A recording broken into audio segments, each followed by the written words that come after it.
दोस्तों yes bank की बात करें तो एमडी प्रशांत कुमार ने बहुत बड़ा बयान दिया है। यस बैंक आने वाले समय में माइक्रो फाइनेंस बैंक का अधिग्रहण करने जा रहे हैं, यानी आने वाले समय यस बैंक का कारोबार और साइज बढ़ती हुई दिखाई देगी। ऑलरेडी अगर आप देखें तो यस बैंक ने डिजिटल टेक्नोलॉजी के दम पे एक माइलस्टोन अचीवमेंट तो ऑलरेडी कर दिया है, क्योंकि इंडिया के हर 3 डिजिटल ट्रांजैक्शन में एक ट्रांजैक्शन यस बैंक के माध्यम से होता है, यानी उनका जो मार्केट शेयर है वो करीब 33% के आसपास का है। और ये बहुत बड़ी कामयाबी है सिर्फ 3 साल के अंदर, क्योंकि 2020 में तो आप देख सकते हो कि डूब चुकी थी यस बैंक, और फिर आरबीआई ने इसकी कमान एसबीआई को सौंपी और एसबीआई ने प्रशांत कुमार को इसका सारा जिम्मा सौंपा, और उसके बाद में 3 साल में इन्होंने एक माइलस्टोन अचीवमेंट किया है। अब इसकी प्राइस भले न बढ़े, और इसके पीछे बहुत बार हमने इस वजह को डिस्कस कर लिया है कि जो लॉक इन पीरियड के तहत लाखों शेयर है, जो बड़े बड़े बैंकों ने 10 रुपये में शेयर खरीदे हुए थे, वो थोड़ा थोड़ा करके अपने शेयर बेच रहे।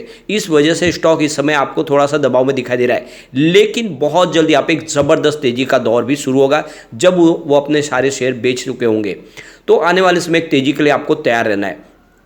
यहाँ पे कुछ बड़ी अपडेट है। यस बैंक ने किस तरह से अपने लोगों में बदलाव तो किए है, साथ में अपने बिजनेस को जो करने की स्ट्रेटेजी है उसको भी बदला है, उसको भी जानने की कोशिश करेंगे और आगे की क्या संभावना है जानने की कोशिश करेंगे इस वीडियो के माध्यम से। लेकिन फ्रेंड, उससे पहले अगर आप पहली बार हमारे चैनल पे आए तो चैनल को सब्सक्राइब कर दीजिए, एक बेल आइकॉन दबा दीजिए ताकि जब भी नया वीडियो बने पहला नोटिफिकेशन आपको मिले। वीडियो पसंद आए तो लाइक से जरूर कीजिए। चलो फ्रेंड्स, वीडियो स्टार्ट करते हैं। मैं हूँ आपका दोस्त एस बी दवे और हमारे अपने चैनल ऑनलाइन कमाई में आपका बहुत बहुत स्वागत है।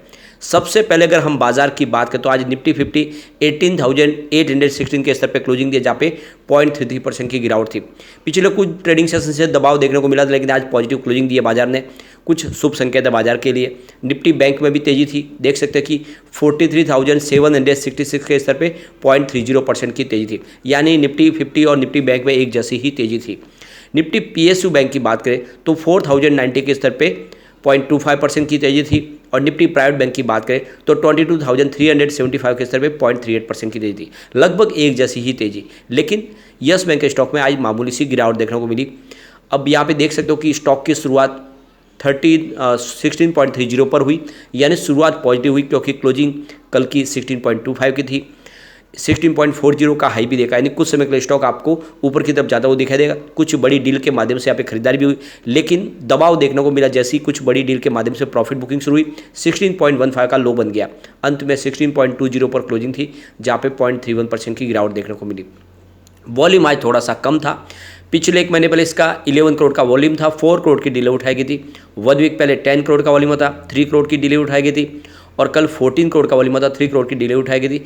लेकिन आज 7 करोड़ का ही वॉल्यूम हुआ, कुछ वॉल्यूम आज कम जरूर है।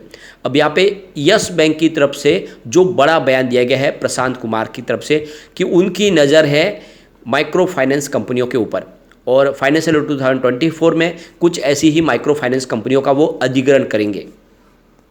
तो यहाँ पे प्रशांत कुमार की तरफ से कहा गया कि हमारी इस समय नज़र कुछ नॉन फाइनेंस बैंकिंग सिस्टम के ऊपर, यानी एनबीएफसी और एमएफआई के ऊपर है। इसमें हम कुछ अपॉर्चुनिटी तलाश रहे हैं, कुछ डील की तरफ क्लोज होने के उस तरफ है, यानी बहुत जल्द कुछ डील फाइनल होते हुए भी दिखाई देगी। यानी पिछले 2-3 महीनों में हम कोशिश कर रहे हैं, कुछ ऐसी एनबीएफसी और ऐसे कुछ म्यूचुअल फंड की तरफ हम टारगेट कर रहे हैं। तो यस बैंक इस समय एमएफआई का बिजनेस एक्वायर करने के पीछे इसकी 2 बड़ी वजह है। एक तो यहाँ पे देखिए तो उनकी जो लोन बुक है उसको मजबूत कर सकते हैं, और दूसरी बात है कि हाई यील्ड की जो एसेट बुक है उसमें उनको मौका मिल जाएगा उसको बनाने का। फिलहाल यस बैंक की पहुंच ऐसे बहुत सारे कस्टमर से दूर है, वो इसलिए वो एक नया उन कस्टमर को टारगेट करने के लिए यहाँ पे कोशिश करे कि अपने बिजनेस में कुछ और चेंजेस लाए, और इसके लिए ज़रूरी है कि कुछ माइक्रो फाइनेंस कंपनियों को एक्वायर करे। एमएफआई लोन्स देखे तो वो अनसिक्योर्ड लोन होते हैं, जिसके लिए जो इंटरेस्ट चार्ज है वो भी काफ़ी बड़ा होता है, 17 से लेकर 24% के आसपास होता है। तो इससे बैंक की जो ग्रोथ में इजाफा हो जाता है, यानी भले ही वो थोड़ा रिस्क बढ़ता है, लेकिन साथ में बैंक को प्रॉफिट में भी बढ़ावा हो जाता है। फिलहाल अगर देखें तो RBL bank, IDFC first bank, Kotak Mahindra bank का भी 8 से लेकर 10% का एक्सपोजर अगर देखें तो उनका एक्सपोजर यहाँ पे एमएफआई लोन्स के अंदर भी है। और यही जो रिस्क है ये इनकी जो बैंक की सेहत को सुधार के रखते हैं, उसकी जो आप देखें तो जो लोन बुक है उसको मजबूत बनाए रखते हैं, और इसीलिए हर बैंक यहाँ पे कोशिश करते हैं थोड़ा सा रिस्क लेने की। प्रशांत कुमार का कहना है कि जो हमने फंड रेजिंग की रिसेंटली उससे हमें एक ताकत मिली है, जिससे हम आने वाले समय कुछ नई अपॉर्चुनिटी तलाश सकते हैं। तो कुल मिला के आप देख सकते हो कि बहुत जल्द यस बैंक किसी माइक्रो फाइनेंस बैंक का अधिग्रहण करते हुए दिखाई देंगे, क्योंकि वो अपने बिजनेस को बढ़ाना चाहते हैं। आने वाले समय यस बैंक को बहुत तेज़ी से ऊपर लेके जाने चाहते हैं और उसके लिए रास्ते तलाशने शुरू कर दिए। इसके अलावा यस बैंक ने अपनी छवि को सुधारने की कोशिश शुरू कर दी है, अपने ब्रांड नेम को भी बदल दिया है, उन्होंने अपने लोगों को बदला है, जो लाइफ को बनाओ रिच के नाम से अब उनका स्लोगन शुरू हो चुका है। ये सारी जो बातें हैं कि वो चाहते हैं कि यस बैंक की एक प्रीमियम कैटेगरी बने, लोग उनके पास आए तो ये लगे कि यस बैंक की जो सर्विस है दूसरों से हटके है, दूसरों से अच्छी क्वालिटी की है। तो इस समय यस बैंक टारगेट करे प्रीमियम कस्टमर को, जो उनको काफ़ी अच्छा बेनिफिट दे। तो ऐसे में वो चाहते कि यस बैंक की छवि भी वैसी हो और इसीलिए वो कोशिश कर रहे, भले ही थोड़ा रिस्क हो लेकिन बिजनेस एक यूनिक तरीके से आगे बढ़े।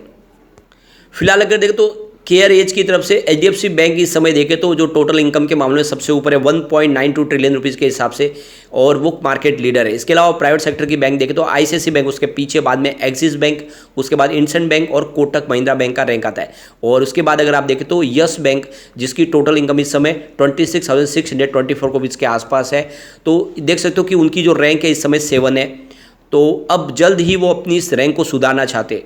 तो आप समझ सकते हो इस समय प्राइवेट सेक्टर की बैंकों में जो उनकी इनकम के मामले में वो जो 7वें नंबर पे है, वो कोशिश कर रहे हैं कि इससे आगे उनकी रैंक आए, कम से कम वो टॉप 5 में आए।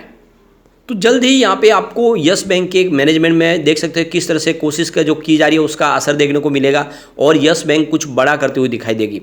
अब यहाँ पे जो आज जो तेजी नहीं बनती उसके पीछे है कुछ बड़ी डील, लेकिन ये भी आप समझ लो कि रिटेल इन्वेस्टर की ही बिकवाली ज़्यादा दिख रही है। प्रॉफिट बुकिंग की जगह पे आज खरीदारी भी काफ़ी ज़्यादा है। तो आप ये सुबह देख सकते हो कि 9:41 पर करीब 16.25 की प्राइस से 10 लाख शेयरों की खरीदारी हुई। फिर 10:04 पर 16.25 की प्राइस से 12 लाख शेयरों की एक और खरीदारी हुई।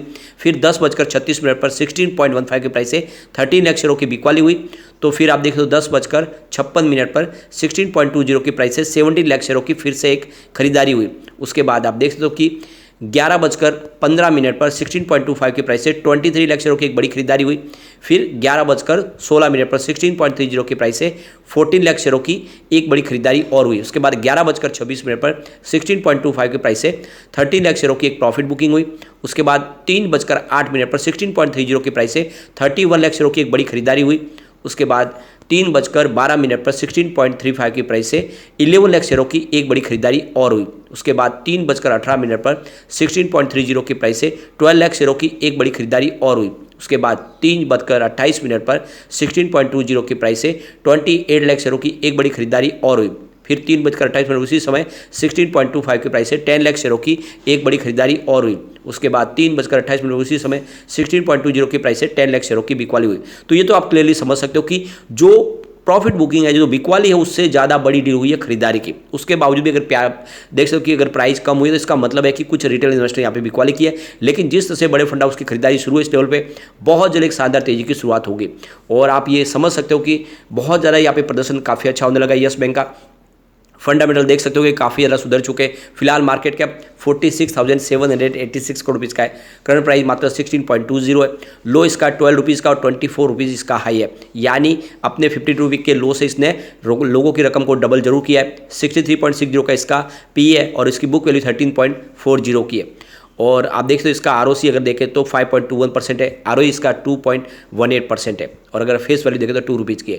तो फंडामेंटल काफ़ी अच्छे है जिसके दम पे कह सकते हैं कि निवेश किया जा सकता है। एफआई ने अच्छी खासी खरीदारी की हुई, देख सकते हो 23.10% के शेयर एफआई के पास है। और डीआई की बात करूँ उनके 37.77% की होल्डिंग है मार्च के दौरान। गवर्नमेंट की 0.01% की होल्डिंग है और जनरल पब्लिक के पास 39% के शेयर है। तो ये आप समझ ही सकते हो कि शेयर काफ़ी अच्छे एफआईडीआई ने भी लिए हुए। ऐसे में इन्वेस्टमेंट किया जा सकता है यस बैंक में। लेकिन फ्रेंड, कोई भी इन्वेस्टमेंट करने से पहले अपने फाइनेंशियल एडवाइजर से बारे ले ले या अपना खुद का रिसर्च करें, क्योंकि मैंने वीडियो आपके एजुकेशनल पर्पज़ के लिए ही बनाया। वीडियो पसंद आए तो लाइक से जरूर कीजिए और चैनल को सब्सक्राइब कर दीजिए। Thank you.